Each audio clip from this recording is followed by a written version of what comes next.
Sorry, guys, this is taking freaking ages.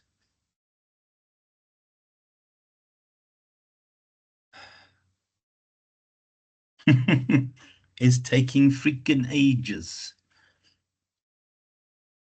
Right, let's do this. So this is just the lovely, colorful start. There's no other intention behind it, but I will come back to that document. You will see that I shared this with you earlier today. Now, obviously, this stuff here you'll delete. This is just nonsense. It really is just about they are being a little bit prescriptive, and I hate that term, but I am quite prescriptive. I think I quite like to adopt a procedurized approach with this stuff, simply because it is going to make it easier. So you'll delete all the in-between nonsense, obviously, guys. So let's have a glance at what we expect at each of these. And some of the stuff we have already discussed, and I'll go through it fairly quickly. I just wanted to pay a bit of attention to this. So in terms of your introduction, remember the idea of grabbing attention, and that's why I have Brad's research here. So the way I see you grab attention is through either a profound statement or a ridiculous statement or some sort of quote, a quotable quote. What Brad had done now, and most of you would have seen his research by now, looked at whether electric versus hydrogen vehicles were the future within the context of climate change. And what he did is he had that time, date, and how many minutes we have left before, in terms of that particular clock, how many minutes we have left or hours we have left before this Earth deadline will be reached, which essentially could spell disaster globally. So he has that as his attention-grabbing overall introduction. And I would like to see the same thing from all of us, guys. The sooner we get close to perfection, the better.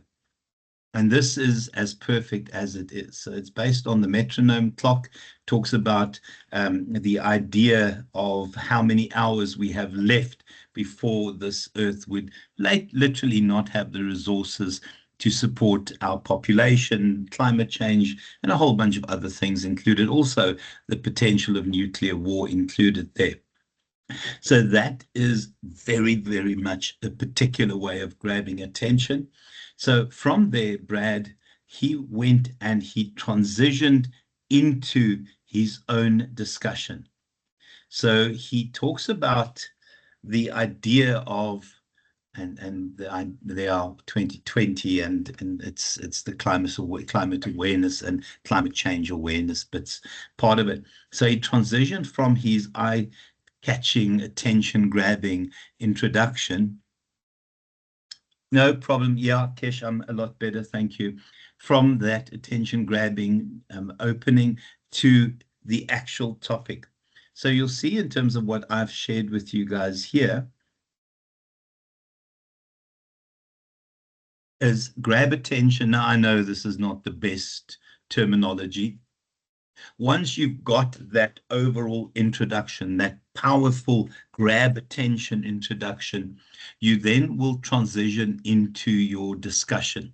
So don't let that overall sentence or that introductory bit, my apologies, hang out by itself there. Bring it into your discussion. So a transition sentence in. If we look at what is expected by the IIE in terms of the submission. Sorry, I did have it here. The next bit is then to look at introducing your topics, starting to move closer to your topic. So you'll see that in terms of my description there, I suggested what we do is give us stats and numbers, give us some sort of context that ultimately would contribute to why we're doing this particular research. So it really is this problem setting, but not as your problem statement at this point, guys. It is just giving us stats and numbers of factual things that suggest that this topic, which you'll introduce as part of your next bit, will be important to do research on. So what I've described it as, yeah, stats, numbers depicting reality within the context of your research, guys, and then just introduce your research topic. The best way to think about a research topic is that it is your research title, but expanded. So remember, we have research titles, and we've not perfected those research titles yet. I think at this point we are close enough in terms of what the expectations are, but I've not seen any research titles that really popped, and we will start them getting to pop very, very soon. So essentially your research title, but here expanded.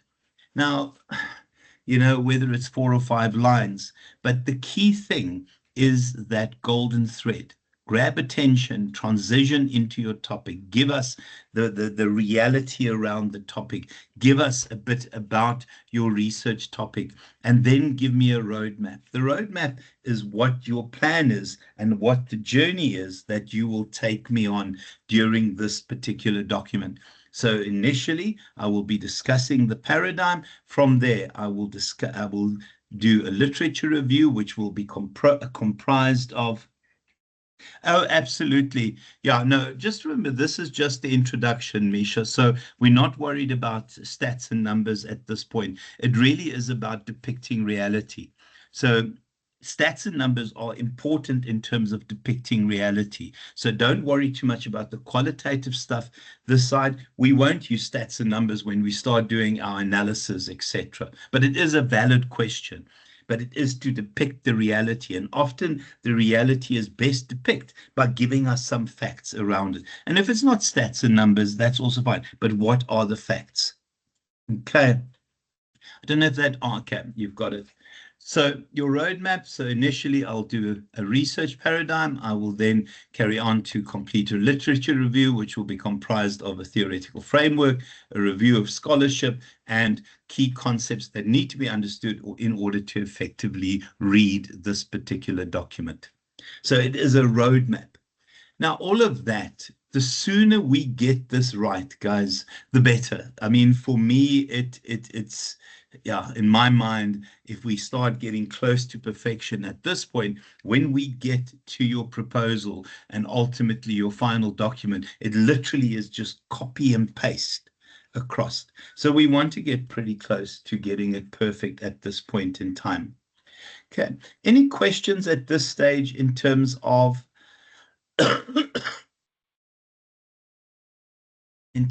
that outline from an introduction perspective? Does it make sense, guys?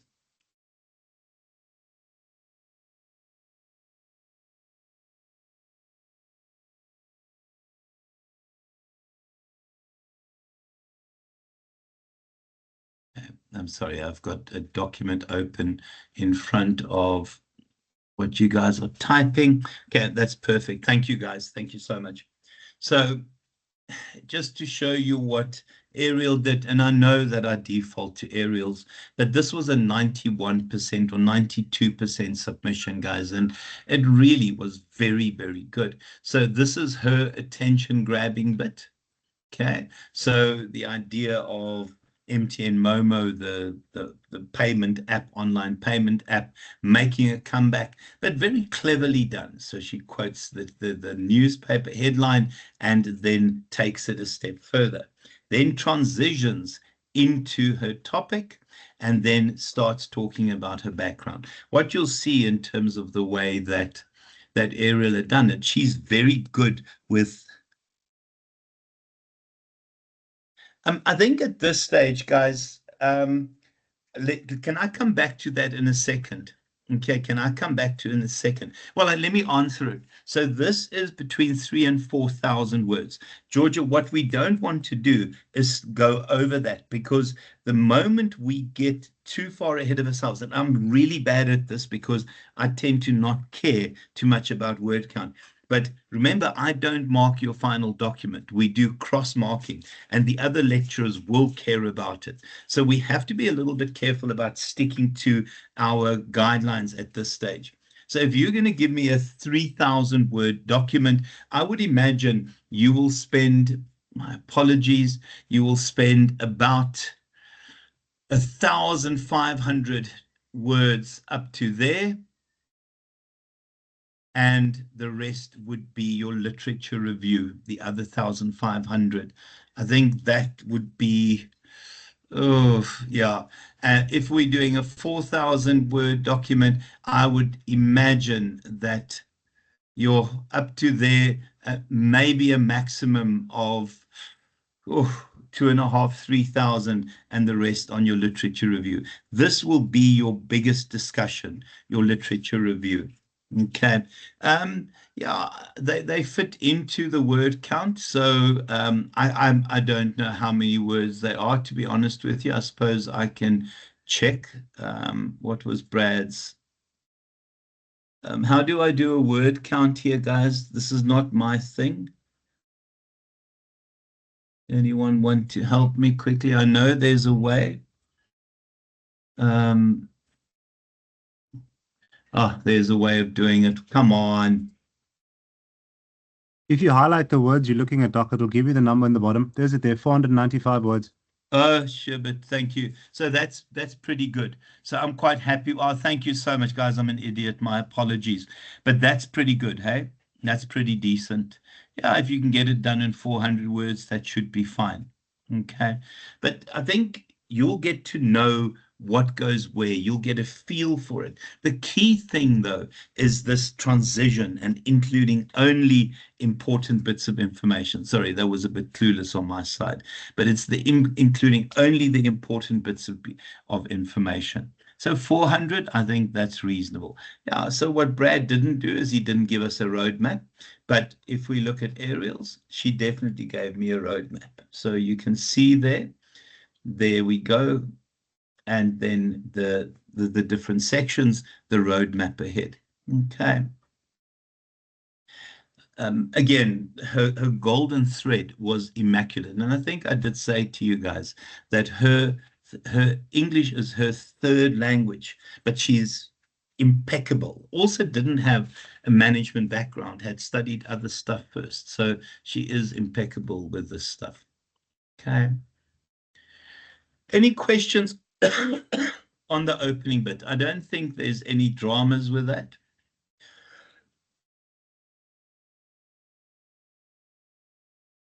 I don't think there are any dramas with that. Right, so from there, we do our research paradigm. Guys, yeah, one of the things that, and some of you did this exceptionally well, others, nah, so. From there, give me the paradigm, but the theory. Just give me the theory about the paradigm. From there, give me the theory about the ontology, epistemology, methodology, and all that other bits, other ologies, okay? What is important in my mind here, guys, is how you blend this together. So when you give your theory, and I don't know how to depict it on here, so the recording will be important. The theory of your paradigm, you will tell me essentially, I don't know how you're going to blend this, but give me the theory and then tell me why this is relevant to your research. So if we look at how Ariel did it,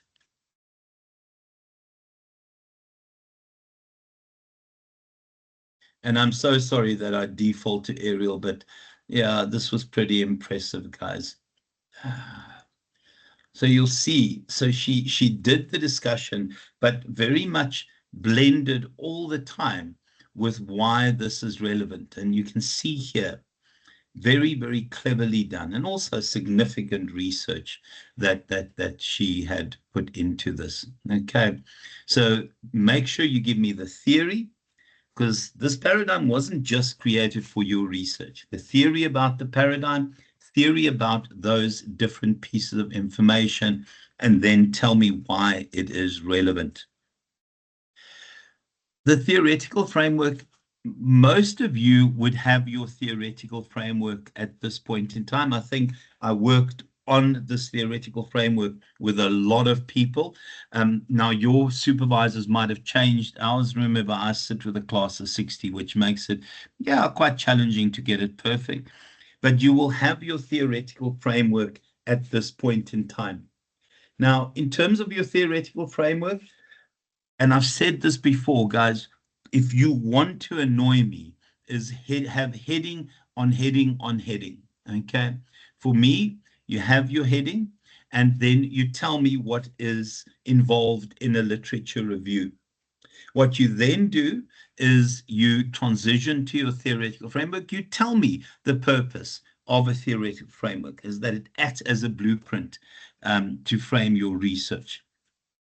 Then your theory. Now, the quantitative people, I'm expecting 2 theories because we want to try and keep it as simple as possible. The qualitative people, I'm quite happy if you have 1 theory, but we set the bar quite high. So if you have 1 theory, please make sure that it is a really impressive theory.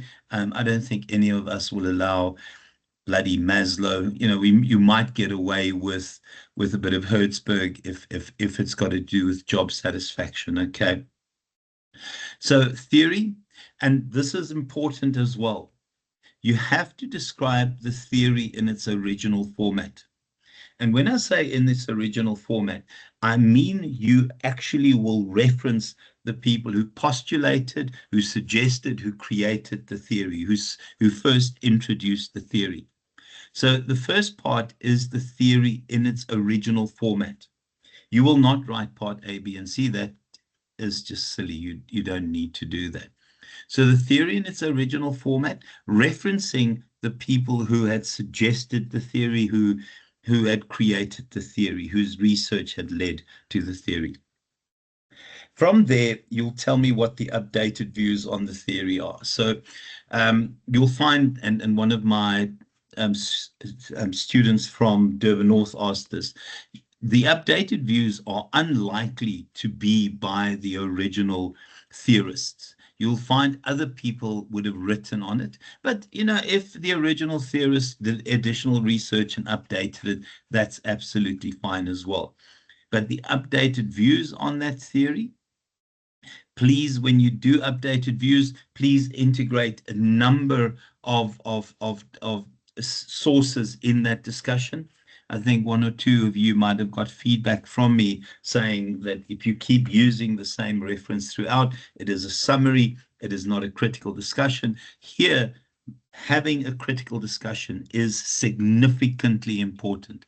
So please remember that we have to have a number of sources in terms of building this updated view on the theory. And part C is the relevance to your research. This is relevant as it does something. Please remember, if you have 2 theories, to transition between theory 1 and 2, and you can see this theory logically connects with whatever the transition sentence is. New heading, theory 2, part A, B, and C. So if you, for me, this is about a week's work, guys. This is about a week's work. Now, in the ideal world, it's a week's work, but people who have full-time jobs, this is a little bit more. But I think this is the first part that you have to get past. It's as simple as that. You have to get past that. Can I just verify that people have got their theories now? The theories in their theoretical framework? Is there anyone who doesn't have their theory? Okay, Neil is fine. Nathan's fine. Okay, Deirdre, Akil, yeah. No, that's absolutely fine. Right, so at this point, we've wonderful, George. I think at this point, we've moved forward, and that's a wonderful place to be. It is about expanding, building on that original theory and why it's relevant. Are there any questions at this point in time?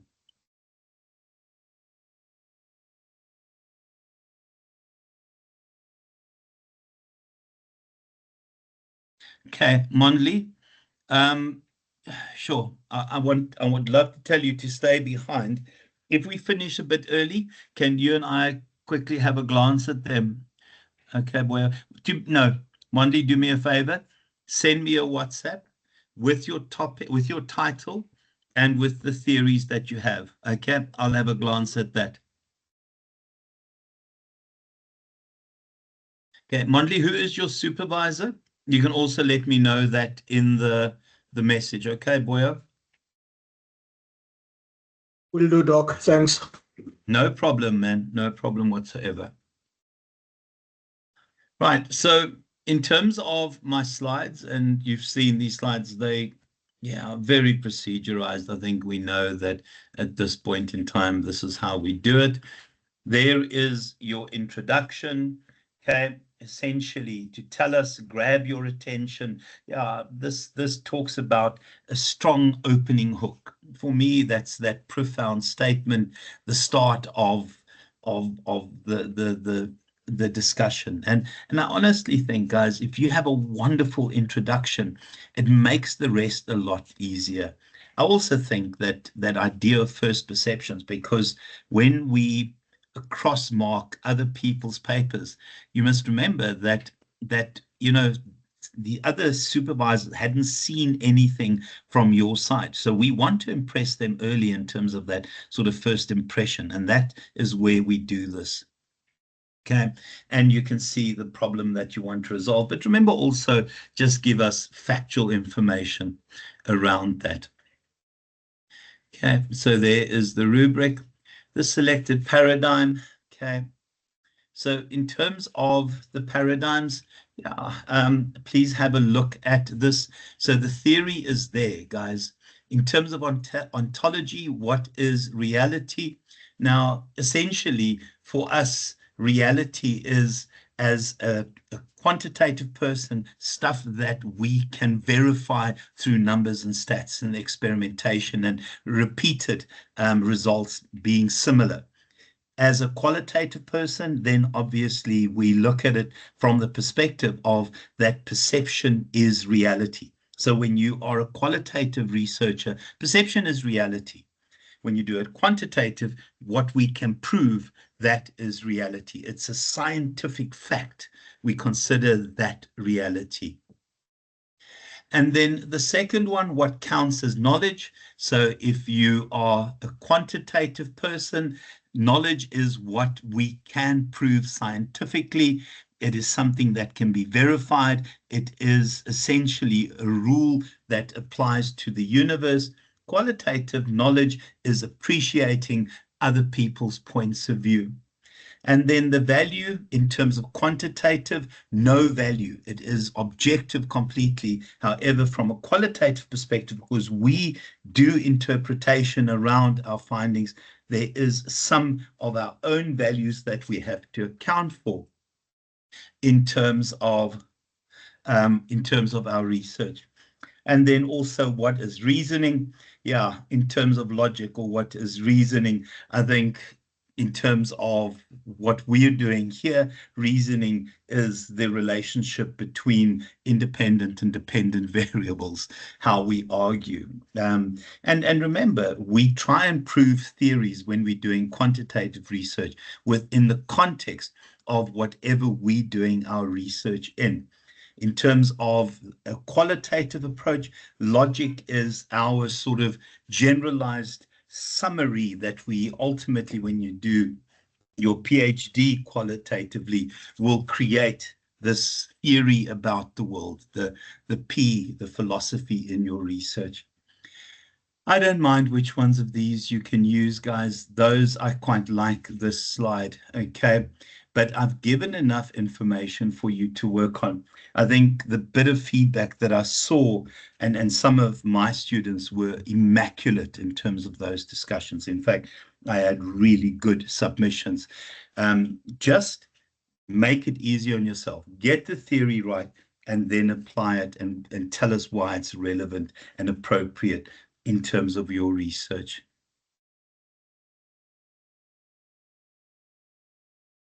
I think so, Misha. You know, again, what we want to avoid all the time. Now, I didn't give sources. The sources are at the back, but you can find your own sources. I'm not. Um, the textbook theory is fine, but if you only give me the textbook, Misha, it is a summary. So be very careful of something not appearing to be a summary. So yes, the textbook is the basis of your discussion and not the rubbish honors textbook that they prescribe. Okay, that third year textbook that you guys will remember from if you did this last year, that is ideal. It's that textbook is also available on the library site. Okay. And then I discuss the different paradigms. Again, I give a lot of information. Yeah, reality independent. And you can see here that in terms of positivism, we see this as a set of undisputable laws. In terms of ontology, you can see what we have from an epistemological perspective. You can see what we have. Guys, so I give you enough information in my slides. All you need to do is to go and find the additional information. And then also your research design. Remember the golden thread, quantitative if you're doing positivism, qualitative if you're doing interpretivism. Also to just say, don't assume that's always the case. I marked a master's paper a while ago where this person was all over the place. So there was no golden thread. And I've unfortunately had to fail the person. I gave him 39%.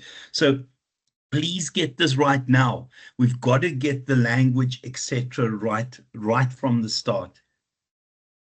And I quite liked what Misha, I think somebody asked about stats. Already we're starting to think in the right way, just it's still appropriate as part of the introduction. But I love the way you think, Misha, okay? And then the rest there. Okay, now qualitative. So in terms of qualitative research, now some of your supervisors will not allow this. Okay, they say it's confusing, but my students will know that the tradition we're adopting within qualitative research is phenomenology, because we are researching a particular phenomenon. So you can ignore all of that, okay? But you can see keep the dimensions and keep that. The rest we're not going to look at, okay? One day when you get to PhD, you'll use this kind of thing if you're going to do it qualitatively. But you can see the others. But your focus is, oh, for Pete's sake, sorry. Yeah, welcome to my world. Is that one there? And I think my students did that really, really well. Okay, but it also tells us the kind of ways of approaching our research. It's a wonderful, wonderful slide, that. The theoretical foundation. So you can see here, so when I say I don't want headings upon headings upon headings, this is the stuff that you do to introduce the theoretical framework. And you can describe it as that, guys. Just go find sources to support your argument, okay? And I've given you additional information there, guys. I give a lot of information, and you can paraphrase this. Please just go and find support for this. Okay, so they call it the literature review. If we default to what I have here, I like this idea. So the overall heading, the main heading is your literature review. We transition to your theoretical framework, and then we just say the review of literature. And I know that it's playing around with words, but I like this layout. It also makes it easier when you write it, that you don't have to worry about issues in terms of what we should call what. Okay. So, yeah, quite a bit on the literature review. So the literature review at this point is a lot of work. And I think that's why it's almost a standalone submission. You have to start looking for for documents. You have to start looking for journal articles. You have to start looking for past research, past findings, etc. on your research. I'm so sorry to have to show you guys this again. And I'm going to ask, and if you know this, and I teach a lot, okay? Can I just ask, who doesn't know how to use EBSCOhost?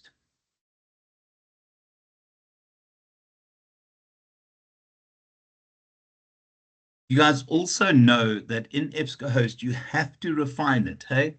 You have to refine it in terms of peer-reviewed and those, yeah, the deadlines, the timelines 6 years into the past, ideal, but there are some wonderful things that were written in 2000, which you can also use. Just be careful that you don't have too many dated bits of research. But if it's a seminal discussion, then absolutely nothing wrong with it. Please also don't just use Western American tradition research. Please grab stuff from South America, from Asia, from Africa. Very important. The concern about the research from Africa is that it sometimes is a little bit iffy, guys. It's the grammar, etc. So just be careful, because there are some low-hanging journals out there. Yeah, so try and be diverse in terms of where you find your information. Europe as well, Eastern Europe important as well. And then just my good old reminder that if you were to do motivation in remote environments, and you can then do your scholarly articles. I still default to this. I know it's pathetic, but this works for me. If you are concerned, it really is. There's a lot of information here, and you should be able to do that with all your bits of research. And you can see it allows you to refine further. And if you, yeah, if we do that, yeah, and yeah, okay, it's still giving me scholarly articles, but for me, my default is that, guys, the scholarly articles. But if you are concerned that it is not peer reviewed, just plug the title or the article title into EBSCOhost and just verify. But generally, it gives us really good references. And I see there's a South African one here. Where did I see it? Oh gosh, I'm now not seeing it. But you can see, and I know that people are doing this for research. Okay, where's the South African one I saw? It's this one here. Okay, an interesting article as well, and I would imagine quite recent. So remember that as your default. But your reality is that you have to go spend time doing this research. Please don't think it's possible to write and research at the same time. Go and research, do your summaries, because if you do your summaries, including the reference properly, it is about copying and pasting the information into your literature review, creating connecting sentences. So you want to write only, you want to type only once. And yeah, please don't do this manually. Oh dear, these individuals that write out their research and then type it, to me, that is just completely ridiculous. But you have to spend a bit of time now going to read and finding and summarizing, because if you look at Ariel, and I'm just going to go back to here, where is her?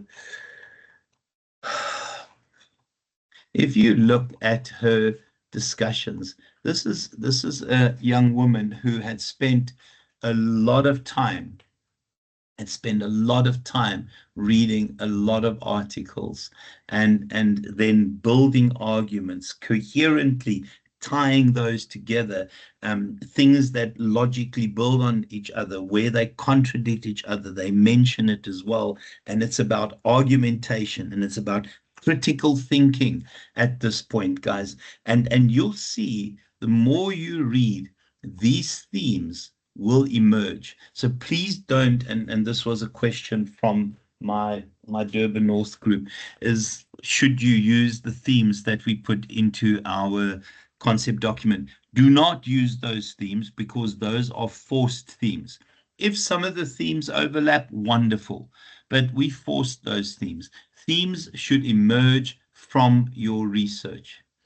And I mean, she had 3 themes, but there was a lot of information in terms of her 3 themes. Okay. Yeah. And conceptualization I'll talk about now. But the only way you can do that is to go and spend time reading and summarizing. Okay. And you will see that the more you read, things will logically start tying together, and those would be your themes. I don't know if I'm explaining this well, guys. Given you an idea of what is involved in the literature review, and I'm not worried about that. But I think your search is there. Research Rabbit is wonderful. Google Scholar, EBSCOhost is wonderful. There are lots of bits and pieces that you do. But for me, this is where read through, find bits and pieces, look at the abstract, see whether an article is relevant, save those articles to your hard drive if you want to refer to them later. Remember, there's also nothing wrong with using textbooks, but the kind of topics that we have, you're going to get very little help from textbooks, let's be honest.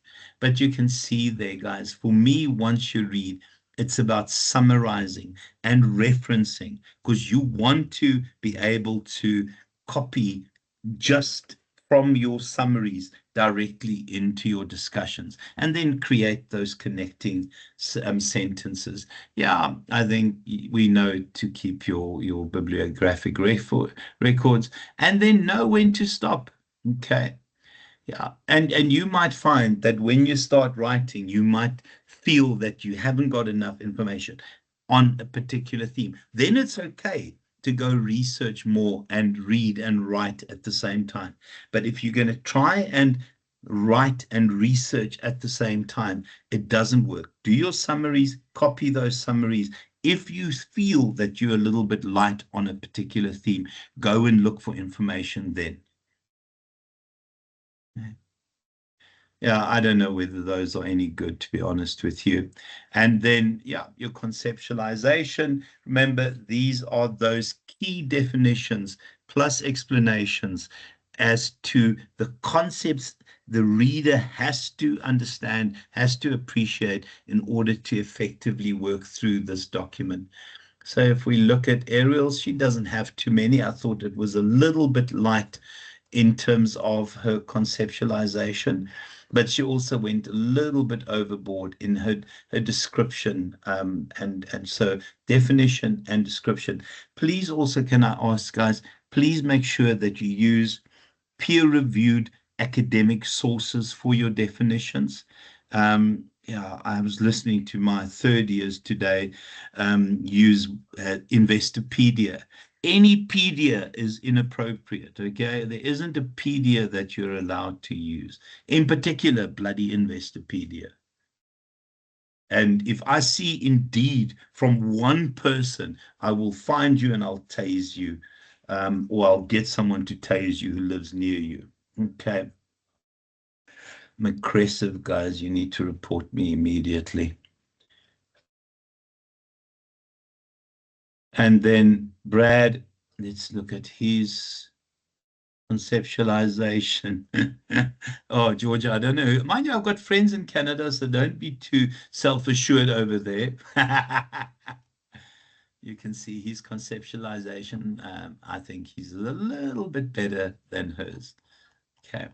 It's the concepts, key concepts that you need to understand, appreciate, get the readers to understand and appreciate in order to effectively work through the document. And your conceptualization is somewhere here, there. Okay. Yeah, the meds are working well. Unfortunately, the stop aggression meds don't work. Yeah.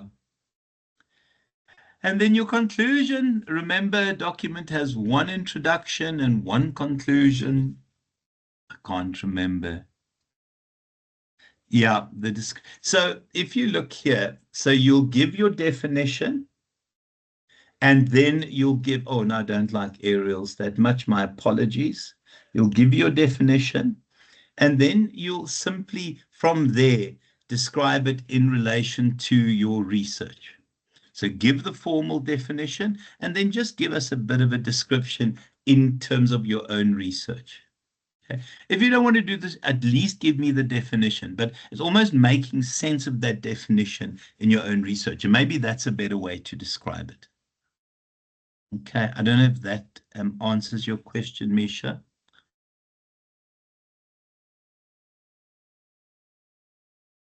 Okay, that's wonderful. Right. Anything else from your side?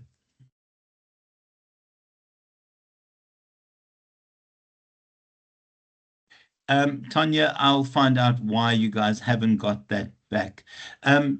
Deirdre, so I think we'll give you 7 days from the 25th. So you'll be able to submit from the 25th and up till 7 days later. So that takes us to the 32nd.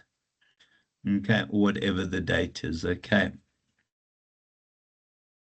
I think that's enough time. But remember, if we struggle to finish, we will move dates, okay? Yeah, no, that's going to be an interesting one. But can I just say, and this is where I have a little bit less control, because in the past I would be able to change it myself. Now, let me just stop the recording. That's all.